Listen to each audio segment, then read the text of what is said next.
Why does lust seem impossible to beat? You pray, you promise, you try to avoid it, but just when you think you're done with it, it shows up again. So here's the real question. Can lust ever truly be broken? Or are we just managing something we'll never escape? Most people think lust is a problem of the eyes or the body. But what if that's not where the real battle is? Here's the twist. Lust isn't just about desire. It's about hunger.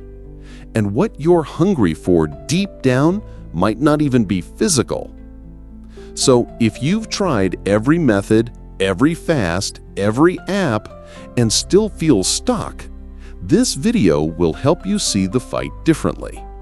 Because sometimes lust wins by making you focus on the wrong enemy. Stay with me, because at the end of this video, I'll show you why the thing that triggers your lust is not the real problem and what actually is. Subscribe now. If you're tired of the cycle, this might be the perspective shift you've needed all along. It starts quietly. An image, a memory, a flash of something your heart wasn't ready for. You don't mean to dwell on it, but you do. And suddenly, you're back where you swore you'd never be. People think lust is just about self-control. But let's be honest, if it was that simple, more of us would be free by now. Lust is a thief, but it doesn't always come to steal your body. Sometimes it comes to rob your peace, your focus, your purpose. Because here's the truth. Lust rarely starts with the body. It starts with a void, a moment of weakness, loneliness, insecurity, that split second where you need to feel something, anything. And lust says, I can fill that. But it never does. It leaves you emptier than before, hungrier than you were, ashamed of what you just gave into. Again. And here's the messed up part. The more you fight it without understanding it, the stronger it gets. Why? Because when you fight lust by just suppressing it, you give it power. It's like holding your breath underwater, thinking you can beat the ocean. Eventually, you'll gasp, and the flood comes in.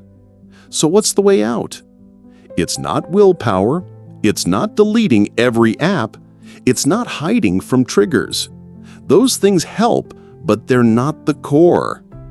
To really overcome lust, you need to replace the hunger, not starve it. Because lust offers a shadow, but your soul is craving light. When your life lacks meaning, when your mind lacks direction, when your heart is unguarded, lust sneaks in. So instead of asking, how do I stop lusting? Ask, what am I really longing for? Connection? Comfort? Affection? Security?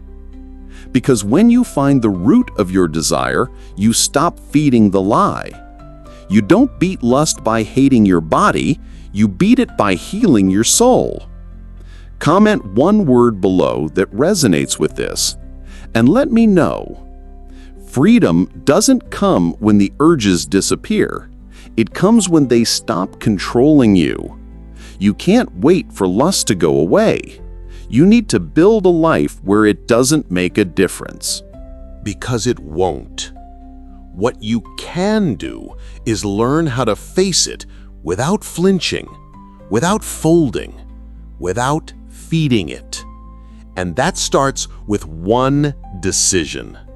You have to stop seeing lust as a secret and start seeing it as a signal. Every time it shows up, it's telling you something about what's missing. You feel it most when you're tired, when you're discouraged, when no one sees what you're carrying. And that's where most people go wrong. They fight it in isolation. They cover it up with shame. But darkness only grows when you fight it alone. If you really want to overcome lust, you need accountability. You need structure. You need to be real about what triggers you and stop pretending you're stronger than you are. That doesn't mean weakness. That means wisdom. Stop saying, "I'll be fine," and start asking, "What do I need right now to stay grounded?" A routine? A mentor? A plan? Because freedom isn't a moment. It's a pattern. You'll mess up. You'll feel like you failed. But those moments don't define you. What defines you is how you get back up. Every time you resist the urge, every time you choose real joy over fake pleasure, you build strength, not in your willpower, but in your identity. You're not just someone who resists lust. You're someone who's bigger than it. You're someone who's learning how to feel pain without needing escape, how to sit in discomfort without grabbing a distraction, how to fight what feels good because you've seen what's truly worth it. And that is real freedom. So if you're watching this right now, feeling trapped, feeling tired, let me remind you, lust might be loud, but your purpose is louder. You don't need to be perfect. You just need to start choosing better, one decision at a time. If this spoke to you, comment